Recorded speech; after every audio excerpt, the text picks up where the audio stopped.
Não, você não está preparada para receber a notícia. A notícia de que você perdeu quem você ama. Nós não estamos preparados. Deus incomodou meu coração a vir falar com vocês sobre o luto. Há dias que eu venho com isso na minha mente e no meu coração.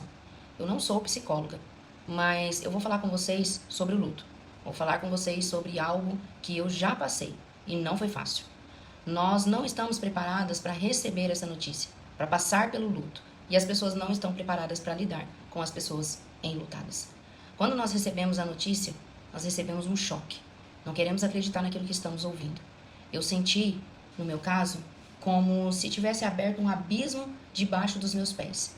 E eu ia tendo uma queda livre. E eu não sabia onde que eu ia parar. Logo depois eu senti como se um prédio enorme tivesse sido desabado em cima de mim. E eu sentia que eu estava debaixo desses escombros. E eu sentia muita dor, muita dor.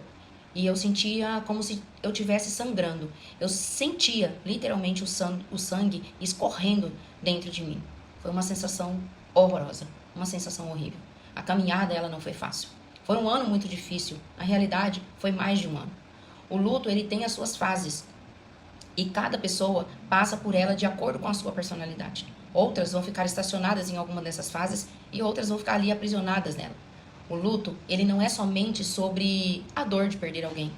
Ele desencadeia praticamente todas as feridas que nós temos que estão ali abafadas dentro de nós. Todas as feridas que nós escondemos. Então essas feridas, elas se afloram. Essas feridas que não foram curadas, elas se afloram.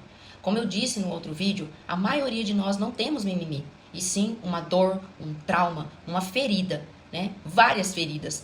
Feridas na alma que precisam ser curadas. Se você puder, faça terapia. Alinhe as suas emoções e a sua mente. Isso é maravilhoso. Porém, feridas da alma, somente Jesus irá curar. Logo com o luto, nós fazemos, várias perguntas. Quais perguntas? Por quê? Onde está Deus? Por que Deus permitiu que isso acontecesse? Essas perguntas, elas surgem porque Satanás se aproveita da nossa fragilidade. E ele quer minar, destruir, acabar com a nossa paternidade celestial, com o nosso relacionamento com Deus. O maior desejo dele é que nós odiemos a Deus. Por isso ele coloca essas setas em nossa mente.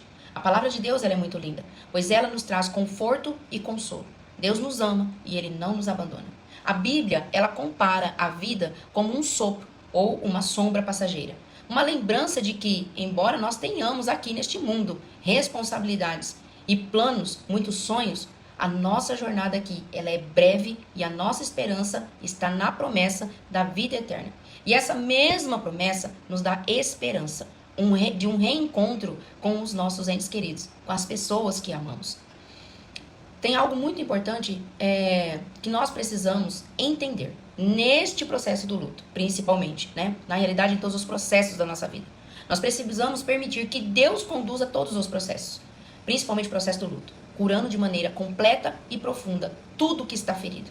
Ao entregarmos as nossas dores a Deus, o luto ele se transforma em um caminho de renovação, onde Deus gradualmente vai substituir, Ele substitui a angústia, a tristeza, o vazio por esperança e nos fortalece para uma jornada agora marcadas pela restauração. A palavra de Deus, ela diz em Mateus 5,4: Bem-aventurados os que choram, porque serão consolados. Nesse momento de luto, nós somos levados a refletir sobre a nossa natureza transitória, a natureza transitória da nossa existência aqui nesta terra. Nós éramos eternos. E com o pecado, por causa da desobediência, nós fomos separados de Deus, perdendo a nossa eternidade neste mundo natural, no mundo em que vivemos. Mas no nosso mais íntimo, nós não aceitamos e não entendemos a morte, porque a nossa verdadeira essência é eterna. Mas mesmo assim, Deus providenciou que nós nos ligássemos a Ele novamente. Isso é amor. Em Romanos 5:8 diz: Mas Deus prova o seu próprio amor para conosco, pois pelo fato de Cristo ter morrido por nós, quando ainda éramos pecadores. Porque hoje nós somos justificados, apesar de ainda cometer pecados. Você pode até questionar Deus por tudo que acontece, mas Ele sabe e conhece a sua dor. Pensa comigo. Ele mesmo, Deus, viu o seu filho sofrer, viu ele apanhar, ser rejeitado, cuspido, açoitado da pior forma. Ele foi humilhado, foi exposto, sendo totalmente limpo, íntegro, sem mácula alguma, sem pecado. E Deus, vendo tudo, e por amor a nós, ele passou por essa dor, por toda essa dor, sem ninguém para abraçá-lo e para consolá-lo. Jesus poderia ter recusado, mas como Deus nos ama, Jesus também nos ama. E ele foi até a cruz, até a morte de cruz, para permitir que estivéssemos novamente ligados de forma completa, tendo hoje o Espírito Santo habitando dentro de nós. Ele voltará para nos levar para casa. Lá, em nosso verdadeiro lar, estaremos de volta ao Éden, de volta ao nosso lugar de origem. Deus nos ama e Ele nos surpreenderá. Em Apocalipse 21:4 diz: e lhes enxugará dos olhos toda lágrima. E já não existirá mais morte, já não existirá mais luto, nem pranto, nem dor, porque as primeiras coisas se passaram. Nós nascemos para sermos eternos, como eu já disse. Porém, por causa do pecado, nós nos tornamos mortais. Mas nós não perdemos a nossa essência eterna, porque nós voltaremos a ser e vivermos eternamente.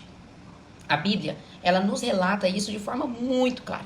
Em Romanos 2,7 diz: a vida eterna aos que, perseverando em fazer o bem, procuram a glória, honra e incorruptibilidade.